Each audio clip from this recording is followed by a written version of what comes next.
Dear family, the Lord has a word of encouragement for us today.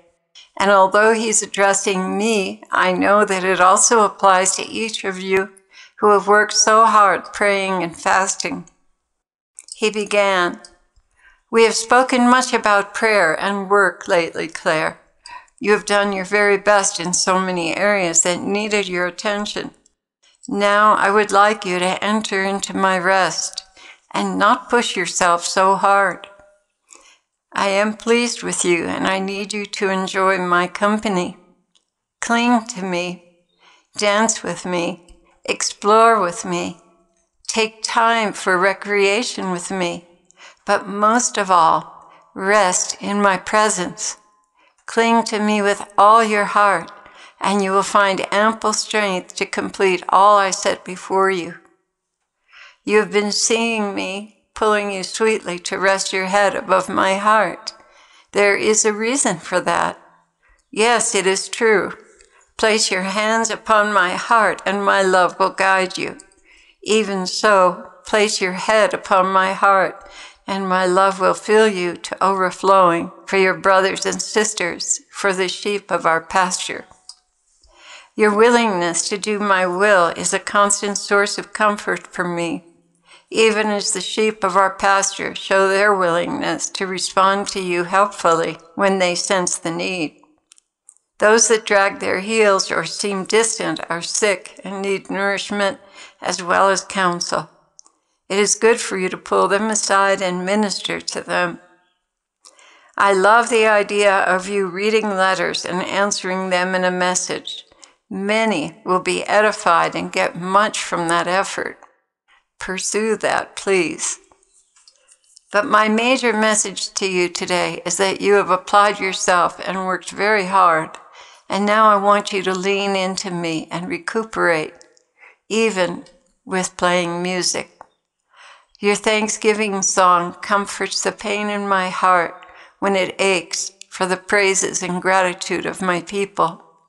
Learn this song and teach it, for it is very comforting to me.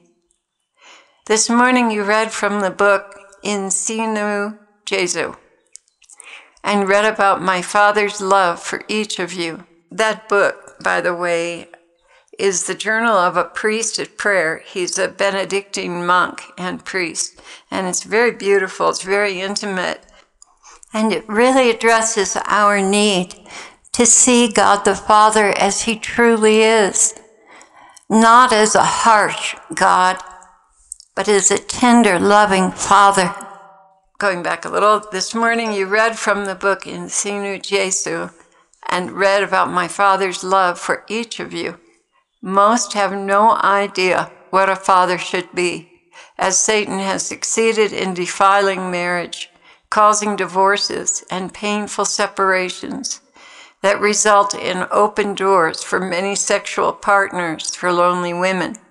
Partners that have no sense of responsibility for her children.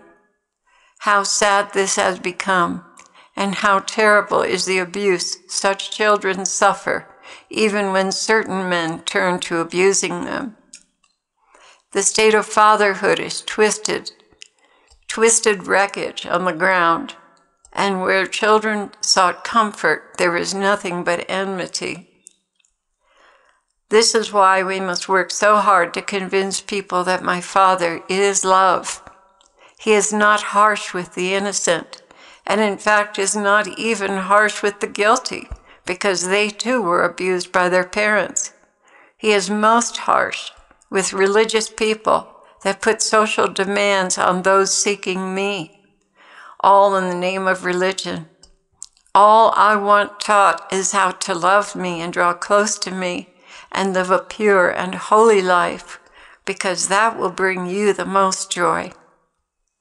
All the norms of churches and society, if they take away from that goal of union with me, they are fighting against me and leading people astray.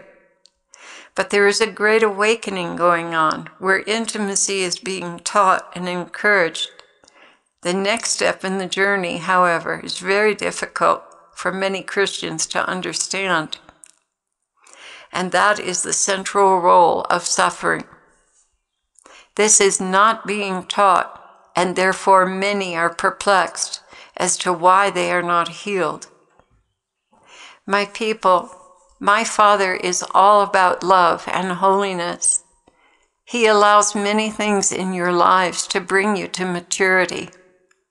It is not always clear the great good a suffering produces in your lives, but I want you to trust that there is a reason to every suffering.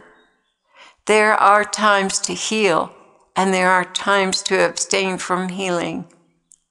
So much guilt, condemnation, and depression are caused because you do not understand that in this world you will have trouble. But be of good cheer. I have overcome the world, and I overcome it daily in your hearts.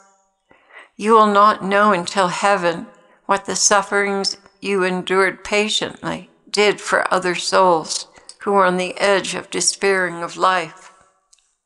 You will not see the fruit until heaven.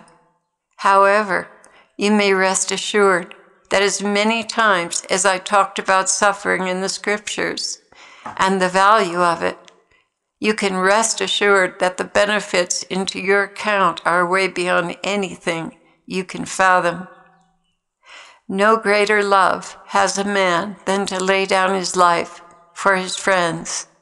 And every time you suffer, you are laying down a portion of your life, which I am picking up and releasing graces to needy souls with, just as if you had fasted on water for 3 days. Embrace suffering as I embrace the cross, knowing that I turn your ashes into sanctifying graces for those who most need them. Now that I am explaining this to you, I would ask you to suffer manfully, willingly, without complaint, knowing that your suffering is hard work for the kingdom of God on earth. And your cooperation with this is meritorious both on earth and in heaven. You will be shocked when you behold the spiritual victories of others that are a result of what you did and suffered on earth. But I do not wish my bride to be suffering all of the time. There are times for recreation, for love, for rest, for a deep refreshing in the souls of my weary ones. Expect me to dance with you in dwelling prayer. Expect me to take you to heaven to explore the wonders I've created for your pleasure and joy. Do not resist me when I extend my hand to you. I do this to invite you into the joys of your eternal home. And when I do it, it is precisely because you need it. So do not greet my invitations with fear and doubt, turning away my hand, thinking it is just a lying spirit. No, my heart is to take you into my arms, to hold you gently, close to the beating of my heart, to move in unison with you to a romantic, holy song, to lead you into joyous places, jungles, palaces, lakes, and rivers, and all kinds of animals that greet my bride with genuine love. Oh, there are so many delights for you, my spouse. Please respond to my invitation when you are in dwelling prayer. There is no comfort on this earth like the comfort I offer you at these times.